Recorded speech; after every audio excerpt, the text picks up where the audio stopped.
Welcome back, Prime Roasters, to episode 28. Chris, it's nice to see you again. Chris and I, we have allergies or something. We've been both like sneezing and coughing pre-show, so we apologize in advance. But look, we've got a lot to get to today. We have the first 100 days of the new Trump administration that is wrapping up at the end of April. And there were so many things to talk about. We have lots of hits and misses. And I was just saying before to Chris, look, when Trump does something right, I am happy to praise him all day long. But guess what? If the Trump administration is going to be sloppy, I'm going to call you out on it. And I think that's what the first 100 days are looking like to me, Chris. What do you think? Is it just going to be like MAGA all day long, or is Trump also missing a couple of steps? Oh, look, here's how I see it. Back in 77 or 78, the Yankees had a pitcher named Ron Guidry. He was an ace. He was virtually unhittable. And he went 25-3 one year, one of those 2 years, and he had an ERA of 1.74. He still had 3 losses. And one of those losses was a big 19-3 hammering by the expansion Toronto Blue Jays. So let's keep that in mind. No matter how many wins you're going to get, you're going to have to take a few losses. There are going to be some lumps along the way. You can't keep swinging and everything's going to be a home run. Okay. All right. I'll take that. But these are some major misses. Like, I love arguing. As you guys know, I should have probably been a lawyer. I could debate both sides of this issue, but lately there has been some cracks showing. Do you think the honeymoon is over now? I wouldn't say the honeymoon is over because where was the honeymoon, to be honest with you? With the media? No, not happening. That was more like a trip to I don't know, a trip to Beirut in its non-heyday, if you will. That kind of honeymoon. Sledgehammer took that honeymoon, or took a vacation there in the TV show Sledgehammer, but he loved that kind of thing. I'm going to digress from that though. Maybe with the voters, the hardline conservatives who went along with him, and yes, his MAGA rank and file. The honeymoon may not be over, but the questions are coming. Yeah, lots of questions, and I'm seeing it all over the media now. I think he did have a honeymoon. I think Susie Wiles, his chief of staff, really held a tight ship for a long time. She made sure that the cabinet nominees were off social media, or if they were to post something, it would have to go through the council first. I mean, she controlled the messaging early on, but now, things are fraying, and I'm wondering if it's, if the spin room can keep things afloat, or do you think that the cracks are going to get wider? But let's see. I mean, we've got plenty of videos to roast today, and you decide if the first 100 days was a win or a little bit of a mixed bag, which is kind of where I'm leaning towards right now. But as people may or may not know here, I also produce Dr. Jerome Corsi's podcast, Corsi Nation. It's a good show. And he has been a strong critic of somebody whose honeymoon is truly over, and that would be Pam Bondi. Now, Pam Bondi has done I guess, a decent job in certain aspects, and going after the MS-13 is a huge thing. So we have to congratulate her for that. The question is, though, where are the corruption investigations? We don't even have enough U.S. attorneys hired around the nation at this point. What's going on? What's going to happen with Letitia James? I know that's a quick one. I know that was only a few days ago. But yeah, Ms. Nobody's Above the Law is going to find out, hopefully, that she is included in that little paintbrush she made. But still, the people are asking Donald Trump, Pam Bondi, Kash Patel. They want to go after the corrupt politicians. They want to go after the deep state, but nothing has been materialized at this point. Dan Bongino has also put out a tweet or something out on social media, whatever the kids call it these days. He's saying that watch out, even though you don't see anything on the internet, things are happening behind the scenes. Still, prominent people like Dr. Corsi and Steve Bannon, and also Glenn Beck, by the way, have been asking questions. Yeah, no, look, I think it's only been 3 months. People want the Band-Aid ripped off quickly. They want to see results quickly. But for anyone who's been involved in a lawsuit, there is no quick justice. It's rarely the case. As you mentioned before, Chris, her own district offices are not even open yet. They're still staffing up. In fact, most of them have interim U.S. attorneys, right? So if you don't have the prosecutor already locked in place and the head of the ship, how are you going to do the rest? And a lot of the states don't have that yet. They're still hiring people and they're still securing people. So if the management, the top level management is still taking place, how are you going to get a case? Now, you can't rush these cases. You have generally one shot to get this through the right way. And as we know, with lawsuits and with criminal prosecution, all it takes is one technicality or one mess up and the whole case goes away. So I feel bad for Pam Bondi because people expected her to make like 1,000 arrests on day one. It just doesn't happen that way, and she certainly doesn't have the team to. Now, I want her to focus on getting the team ready because she's got a lot to accomplish in 4 years, and it goes really fast, right? Especially in the legal world. So I would say cut her a little bit of slack. I would say also to Miss Bondi, stop doing all these media appearances, like pretend like you're working actually, and not just like for the cameras. But look, I'm going to give her another 100 days to get it right. One good thing that's happening is Tulsi Gabbard has been doing something. Our director of intelligence has put up two squealers, two stoolies, if you will, who are leaking information to the Washington Post and the New York Times, classified information, mind you. And she's put them up for prosecution to the DOJ. So we might see something out of that department there. But a lot of good things happening from Tulsi Gabbard. Secondly, she's also, as you know, investigating or starting an investigation on election integrity issues, stemming back, obviously, from obvious years leading forward. Yeah, lots of investigations happening. Everyone's investigating somebody. And, just right now, right before the show, I was just reading that President Trump later on today will be signing an executive order to look into Act Blue and foreign money coming into U.S. elections. I can't tell you how ecstatic I am about this. I've been complaining about this for years. It is so easy to wash foreign money into American soils and more importantly, into American campaigns, which is how, I'm sorry, a lot of elections were being won for a while. So I'm happy that we're actually finally looking into this. I have names, Mr. Trump, if you ever needed them. And here's another name for you, Angie, Letitia James. I know we brought it up before, but it's going to be nice, hopefully, if she's being brought up for some kind of prosecution, because here's what's going on. She's accused of the very same kind of fraud, real estate fraud, mind you, that she tried to bring up against Donald Trump. How about that? Oh, it's worse. She calls her father her husband in some documents, right? Yeah, So so she's in all. on Omar's circle there. Yeah.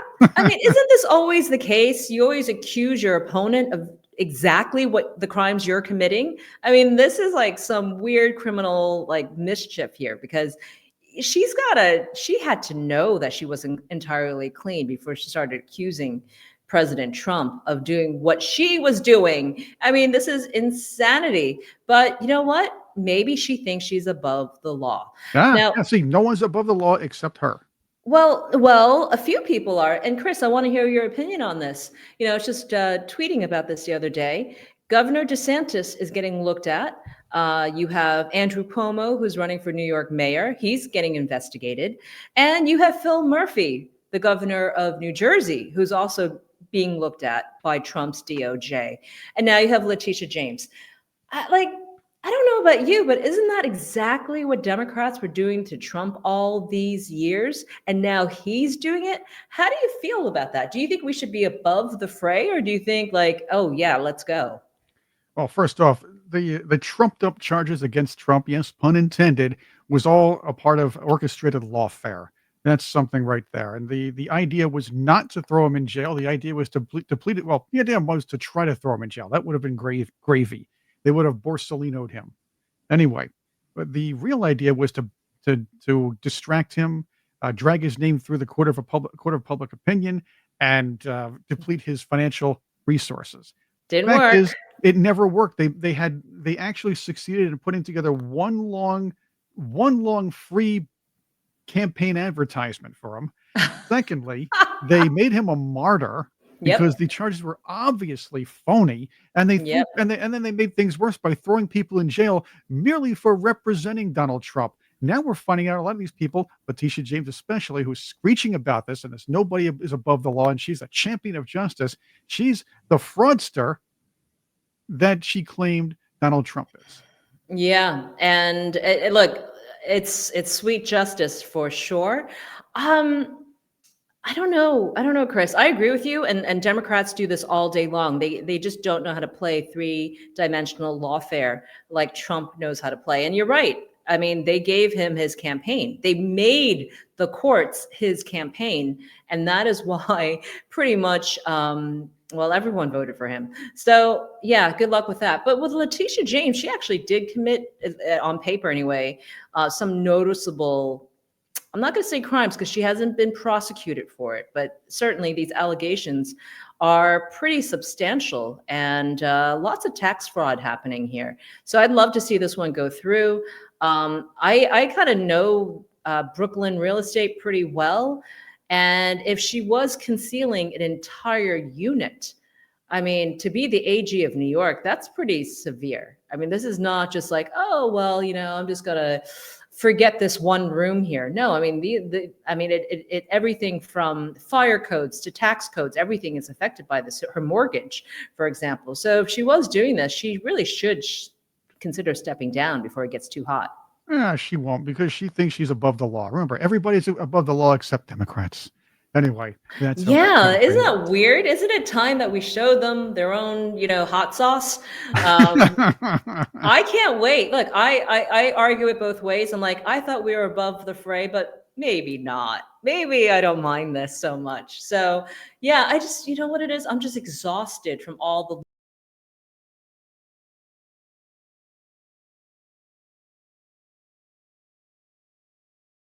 lawfare. And like, I'm not a legal analyst in any way, but I've had to play one on TV for the last 4 years for Trump. And Ooh, it's like, man, that's like more law than I needed to know about. And like, it was just crazy. But yeah, let's go. Let's prosecute a few Democrats.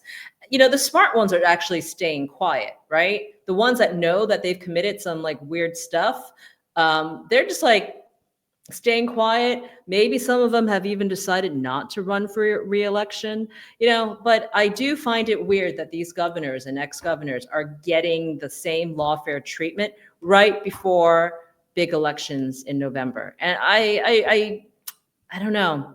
If is this the new way of campaigning, Chris? Like, is that like maybe I should just stop the grassroots stuff and just get a law degree and just go after my opponents that way?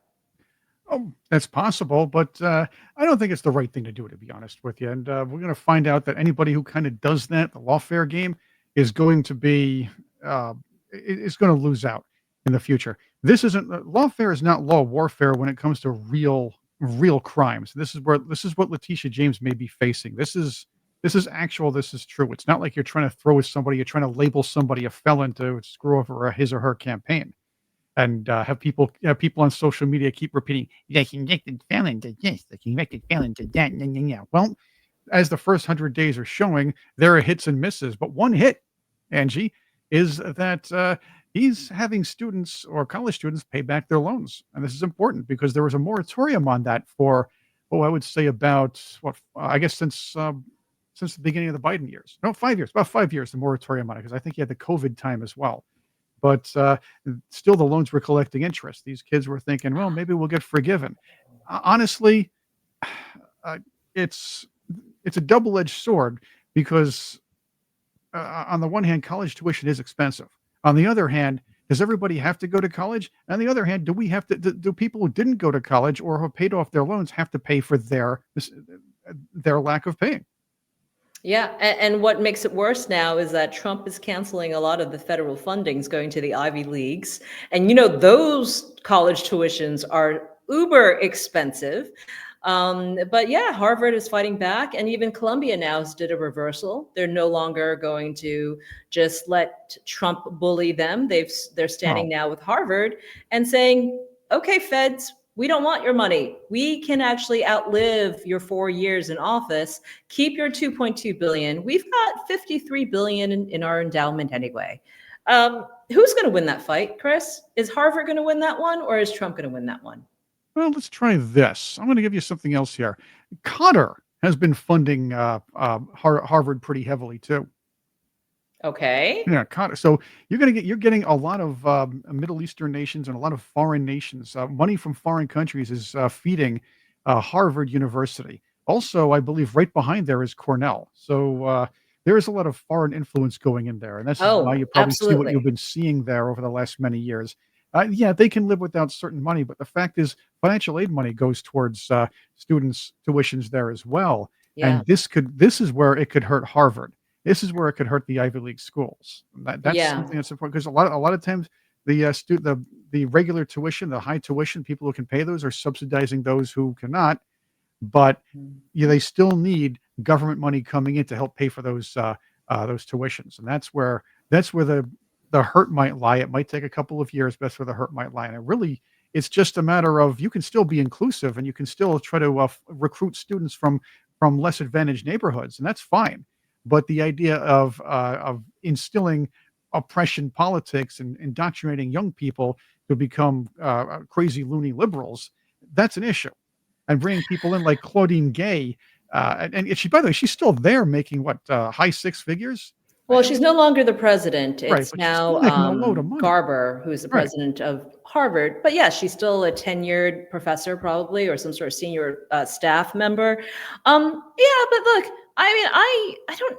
Okay, now I again, I can argue both sides of this issue. Should the U.S. government, the federal government, be allowed to dictate what schools can teach? Right now, I think in Harvard's case, in the Ivy League's case, if you're going to take federal money, yeah, there should be some say.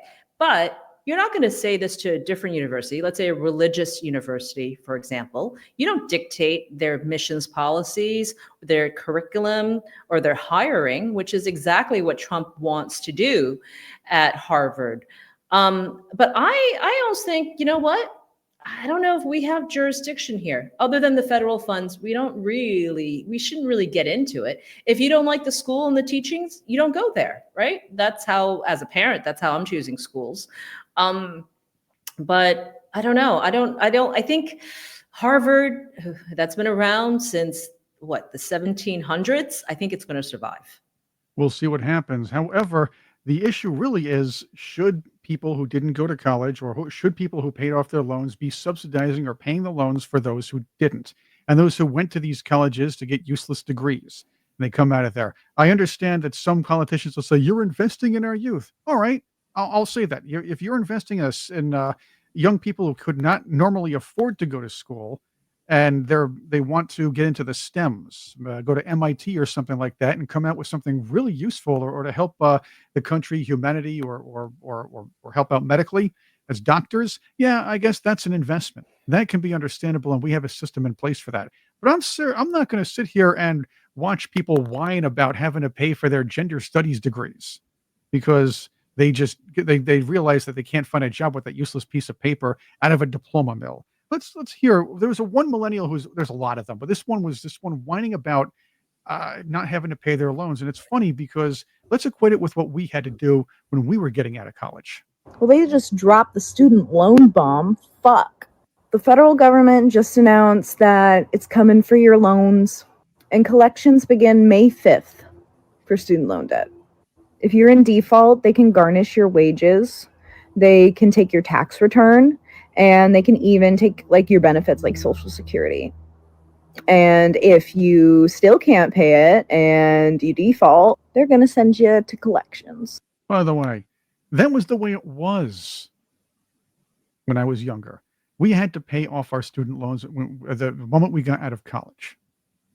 And yes, Yeah. we could have a forbearance, and I'll be honest with you, I was in radio, so I needed a forbearance earlier, still as the interest accrued.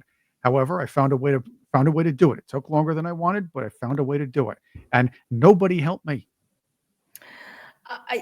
Isn't that what you have to do with your credit cards or your mortgage or any adulting, right? If you're going to take a loan for anything, you got to pay it back. Now, she signed a contract.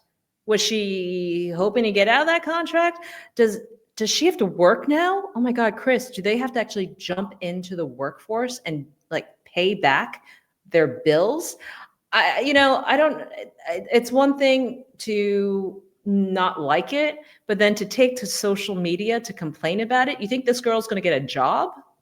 Well, she's going to try to garner sympathy. And I understand the emotional side of this as well from her point of view. But the fact is, where are you going to get this money back? You can't sit there and bilk the taxpayers for a lot more. That's what they've been doing, bilking the taxpayers. Joe Biden, he was bribing Generation Z and of course millennials to vote for him and vote Democrat because he was going to take away their student loans. Yeah, I don't know how true it is that they're going to start tapping into your social security and other benefits just to get back your loans. I don't know if that's been reported. Yeah, ignore that. What she Yeah. is saying is they will garnish wages. And Okay. this is a reality. It was a reality in the 80s, it was a reality in the 90s, and a reality in the early 2000s. This is what happened, and this is how things were done. You could always call them and make an arrangement with them. There are Right. companies that will do that for you, but the fact is she's complaining about things that generations before had to do. It's almost like she felt like she was entitled to not have to pay these Yeah. loans back. I wonder if she does her own laundry. That I don't know why that popped in my head. What do you think is the larger picture here? All right, so you have some of these schools getting attacked. Sorry, I'm using Democrat words now. They're having their federal funding frozen because of, well, let's see how that's argued in the courts. I don't want to make arguments that I don't know entirely. But then you also have student visas also being pulled back. So foreign visas getting pulled back, and you have students now having to pay back very hefty loans that they thought maybe they could skip because of the Biden administration. So what is the larger plan for the Trump administration in regards to colleges and universities now? Does it feel to you like they just want to get rid of them? I doubt that. We need the colleges and universities because their higher education has a place here. The what he's probably trying to do, and this is something in the long run, is keep them from becoming indoctrination centers, diploma mills, and on our side, you and me on the front lines here, saying isn't it's not shameful to not go to college. As a matter of fact, a lot of people who are very successful, uh, whether it be wealthy or not, at least doing pretty well, or skilled in certain areas are not going to college because it has become a waste for people. Yeah. Remember, it was hard to get in college at a certain time, and and then when I was starting to go to school in the 90s, well, when I was starting to go to school, I started in the early 80s, but then in the 90s a little bit too, we were seeing colleges actually accept or putting forth remedial classes. I mean, what's Hmm. going on? You can't be having that. Now kids come in not knowing how to write essays. They come in inventing math, inventing spelling, and wondering why they can't get anywhere in college because they were Yeah. coddled all these years in public school. By the way, lady, this one, take the nose ring out and get a job. This is probably why you don't have a job and can't pay your student loans because you got to have that stupid nose ring in. Take it out. Looking like Ferdinand the Bull is not hot, and it's not good for. It's not good when you're trying to do something positive or useful in the workforce. Ooh, okay, daddy. I'm trying to remember if I ever had a nose ring. No, piercings were not my thing. Okay, check. That Um, stuff's got to hurt anyway. So that's another you story got to for another hide all your day. tattoos though in those interviews. And you want to know what you know the kind of people they produce. They're actually trying to produce more Democrats. And how I say that is you see this a lot of young people come in fairly reasonable out of school and they come out as lefty loonies. They're marching all over the place with little knowledge of what they're marching about. Or some of them get into whatever business they can get into or politics they can get into, spread this woke virus and start saying like this woman, this Michigan representative who was ranting about I don't know what on the congressional floor. It was really annoying. Check this out. I yield the gentlelady 30 additional seconds. The gentlewoman is recognized for an Listen additional to her. 30 seconds. Cause of their servitude, sharing in the profession with those who have not come before you. Similar What is she times doing? of trying medical need, wars and flus past. You will see darkness. You will be pushed, and our society needs you to stand together at this time. Our country loves you. To our doctors. What's going on? What is she screaming about? What happened? Did she sit on a thumbtack? Did somebody did somebody pull a prank and put ink in her, put her hair in ink or something like that? She looks like she's about to give a pap smear, is what it is. Yeah. Like, look at that. Why is she wearing? Is there? I don't even know what she's talking about because she's yelling like a crazy person. She could be saying something relevant, maybe about women's health care, given the gloves Well, and the weird pearls. I don't know even know what she's talking about because she just sounds crazy. it's funny you should mention that. Let's keep going. Doctors and our nurses, I wear these The latex gentlelady's gloves time to has tell expired. every The American gentleman not from Maryland be is afraid. reserves. The gentleman. So you wear the pink latex gloves to not be afraid. Do you remember? Do you remember the time, and it's still going on, where like all these people wearing like the pink pussy hat caps? That's kind of like the next generation is to have latex gloves in hot pink. These are identifiers. Look, no one's going to take you seriously if you're going to act like that in Congress. But look, it is a democracy. She gets her 5 minutes, and she got her 5 minutes. Does anyone even know her name? I don't even care to know her name, but the fact is, this is the kind of mentality that we're breeding here, and a lot of this has to do with the woke mind virus being taught in some public schools, and of course in a lot of public colleges. Well, a lot of colleges actually, even public and private colleges. Excuse me. Yeah, and that degree gives you the authority to scream and act crazy because now you have the authority because you studied some like women's, lib class. It's so twisted, man. It also starts in the teachers' colleges as well. It starts in the public schools. It goes way back. I mean, it's fully embedded. 4 years of Trump is not going to undo all this. I know he's trying. And that is one of the things that I applaud him for the first 100 days, Chris. I think he's done a great job dismantling the Department of Education and bringing the option for school choice. I think all those things are fantastic for families here in America. You probably know this story, Chris. I had to pull my kids out of public school because of crazies like this, both on the parental side and in the classrooms. So, things have to change if we're going to be competitive in the next generation worldwide. That's true. And the idea is things are changing all around. Even the Democrat Party doesn't even know where it's going. They have no leadership. They're what passes for leadership now is absolutely off the rails here. They're trying to they have to choose between the screechy Jasmine Crockett's or the mild-mannered and boring Chris Van the guy that went down to Holden. the guy that went down to El Salvador and then realized, oh my gosh, what are we doing defending an MS-13 guy? Oh my gosh, they're falling for that Maryland man hoax. But the James Carville, who I respect because he played the political game very well.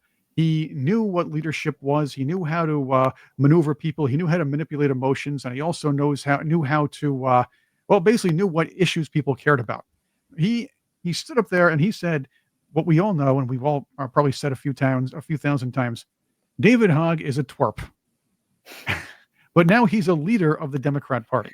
How did this guy get this job? I mean, were there no other jobs in New Hampshire for him? He had to be like the head of the DNC. Like he is the face. He is the vision, you guys. I mean, that guy just learned how to shave like 2 days ago. Well, it's funny. He couldn't even handle being in friendly territory, which, by the way, surprisingly, a journalist from a mainstream media outlet asked him a question. Got no message. They've got no movement. They've got no leader. I mean, it doesn't get any worse than that. I mean, you're defending Harvard. You're traveling to El Salvador for MS-13 gang members. But here's the point. You're taking $20 million. If I'm looking. Did you hear that? Alleged.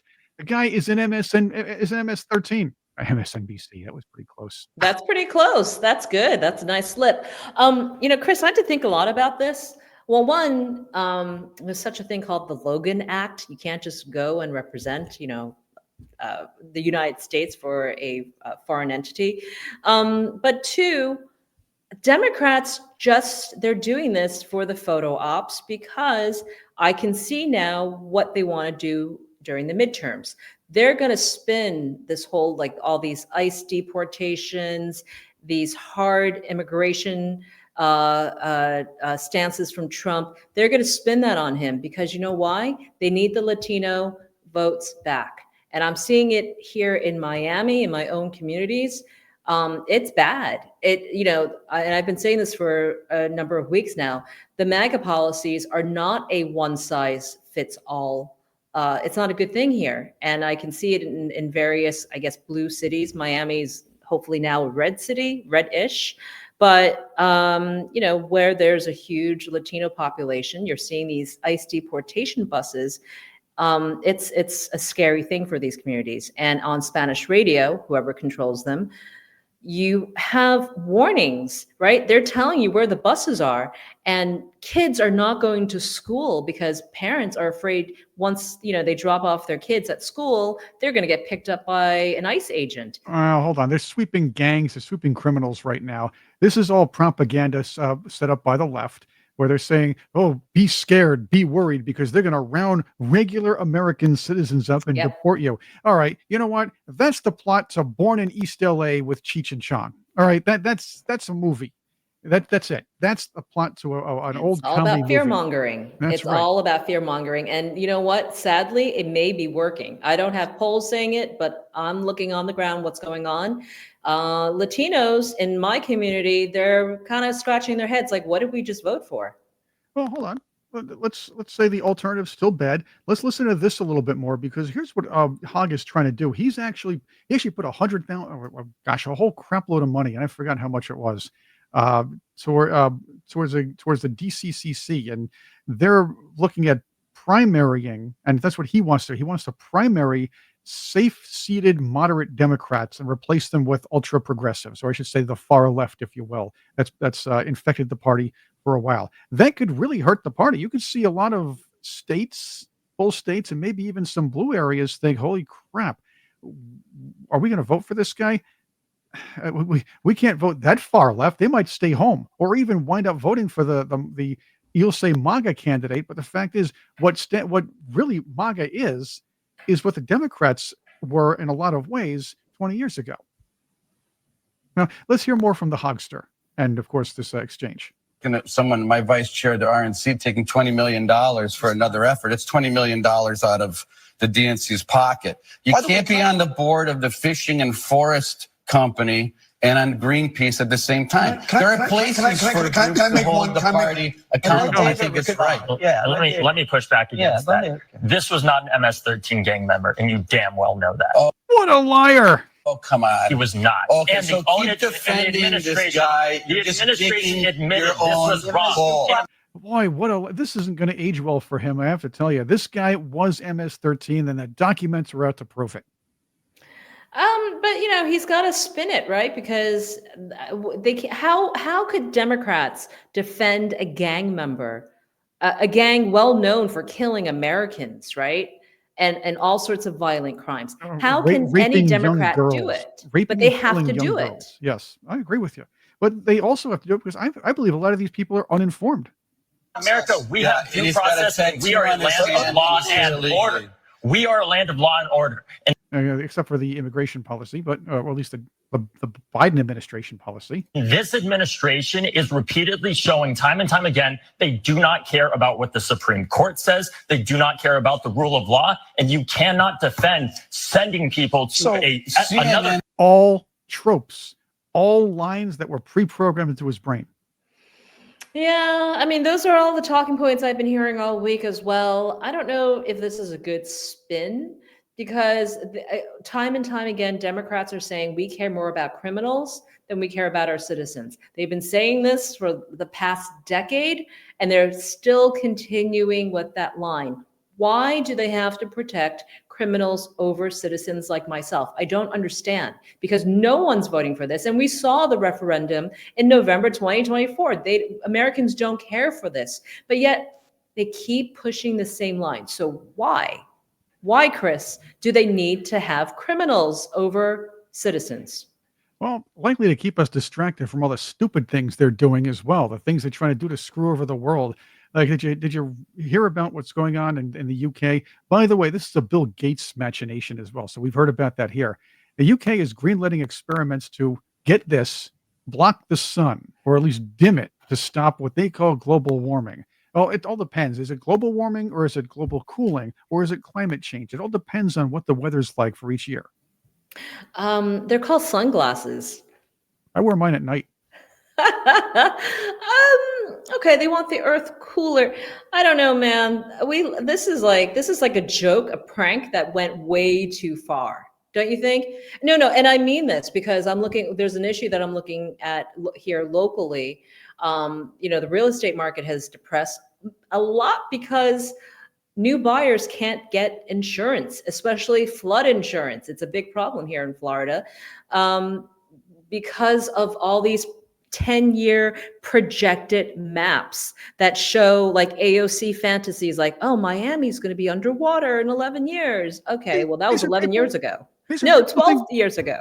These are people who think dogs are bad for the environment now. What? Yes, they're actually trying to get rid of. They're trying to tell us that dogs are bad for the environment. What? No, doggies are the cutest little things. They're my babies. Know. Are you kidding me? I Who would not be against you. dogs? Well, Seriously. Apparently, the same people who were for MS-13 and for willy-nilly immigration and hiding migrant gangs. And I'm not talking about just this country, but in the UK and all over Europe, hiding migrant gangs' crime sprees and trafficking or raping of young girls. Yeah, that's what they would do. Wow. I mean, don't go against the dog owner. Are you kidding me? I run races where like we promote pets, right? Because in my district anyway, like something like 63% of my district has a pet. So these are good things, but yet, it's like any sort of joy that you can bring into your life, they just want to clamp down on. But I want to get back to this like global warming and insurance issue because people actually believe in their own BS. You have these maps now that tell insurers you can't protect this house or this building or this car because it's going to be underwater in 10 years. And therefore, we're only allowed to insure it up until a certain point. Well, what do you think that does to the buyer's market, right? Or the seller's market? It's so messy. And now it's crippling the real estate market. And not just in my parts, but all around the country because of a projection. That's what gets to me. It's like, I'm supposed to follow the science on this. I'm supposed to follow AOC science that Miami's going to be underwater because she thinks so. And now it's on a piece of paper. And now the insurance companies are using it as factual. That's what bothers me. Exactly. And before we close out, one more thing, and I think we can delay in this one. Klaus Schwab is under investigation by his own World Economic Forum. Ooh, yeah, that's a good picture. This is from Zero Hedge. Apparently, what's going on is just after he resigned over the week, I guess it was over the weekend. Yeah. One day after he resigned, the Wall Street Journal reported that Schwab is under investigation by this organization, by the World Economic Forum, what he created by a whistleblower over some financial misgivings, if you will. Check this out. According to the report, and it's also on Zero Hedge, as I said before, Schwab asked junior employees to withdraw thousands of dollars from ATMs on his behalf and use them for to pay for. Get this. This sounds disgusting because it's going to be in your head forever. For private in-room massages at hotels. Now, why would you pay thousands of dollars for a private in-room massage at a hotel? Wait. Who was getting the massage? Klaus Schwab.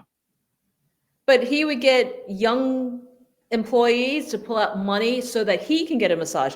Oh my God, this is so like Harvey Weinstein of him. That's right. Kind of like, yeah, okay. And his wife was no saint either. Apparently, according to this report, she scheduled token forum-funded meetings to justify luxury holiday travel, and again at the organization's expense. This wasn't even an issue, by the way, all these years because they were getting millions. A lot of that from USAID. We were funding him getting in-room massages. Fantastic. I mean, this keeps getting worse and worse and worse. I mean, I'm sure there's a video. I'm sure there's got to be a video. I don't think I want to see that video. I just don't. But the fact is that the U.S. taxpayer has at least partially funded luxury vacations for Mrs. Schwab. And of course, and others. Happy massages for for Dr. Evil over here. Oh boy. Well, look, it's worth an audit. And look, the guy can't go anywhere. I mean, he's such a known figure. There's nowhere to escape. So yeah, I mean, another good reason. Look, we've gotten rid of a lot of bad guys lately. They're all in hiding or they're staying very, very quiet. The tides are changing on all of this because there is a new sheriff in town. And I will congratulate Trump on his first 100 days, even though I think it's a mixed bag. But I think he did have quite a number of wins. And I actually think that the next 100 days is going to be way better. But I do like that we can criticize him, Chris. Yes. I like that we're not Trump absolutists. Anyone who thinks that you have to say and do whatever Trump wants you to do, well, that's just a propagandist, and that's not what we're doing here. We will roast both sides. We'll roast everybody, including ourselves. So I'm so happy to see you and have the show. Chris, thank you again for another great episode. And guys, catch us next week, every Thursday. Chris drops another new episode, and do like and follow and all those good things on social media, and tell us what you want to hear, because we always like to hear fan mail and comments and things like that, even if you hate us. Mail. We'll like the hate mail too. It's all fine. I do like hate mail. I actually really do like it, so please please send some over. All right, Chris, thank you guys again. And yeah, I look forward to celebrating the official 100 days with you next week, and we'll see you next time.